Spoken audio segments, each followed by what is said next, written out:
What's up guys, my name's Derksen. I am a senior coming from Singapore, believe it or not. I am double majoring in history and sport management and am loving Rice.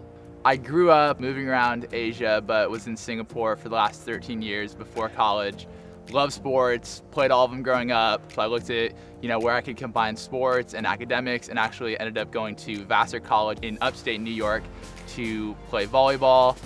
After a little while, I realized the cold wasn't necessarily for me.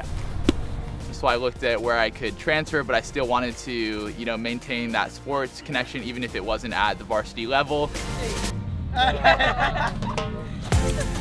So believe it or not, the biggest thing that drew me into Rice University originally was the IM sports culture amongst the residential colleges. I thought that was super cool. It was a great way to, continue playing sports, but just more so focus on the games, focus on just having fun as opposed to grinding out in the daily practices.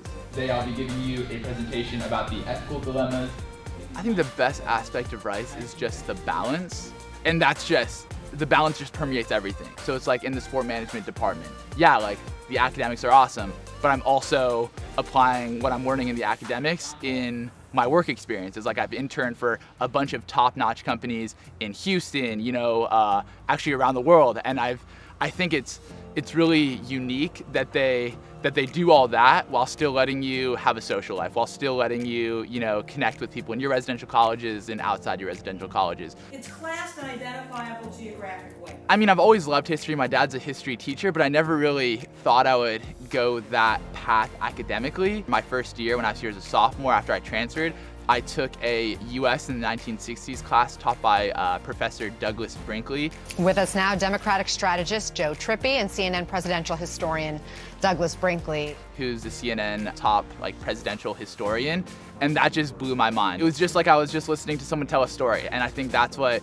initially drew me to history, and that's what I found throughout basically every single history class I've taken at Rice. It's all about the stories, and I think it's really fun. And I think academics, and I think the class that you take should be fun, and that's where I'm having fun. So that's where I wanted to go. Basically every single person I've met at Rice, a defining characteristic is their curiosity. Rice recognizes that and allows them to explore that to their fullest potential.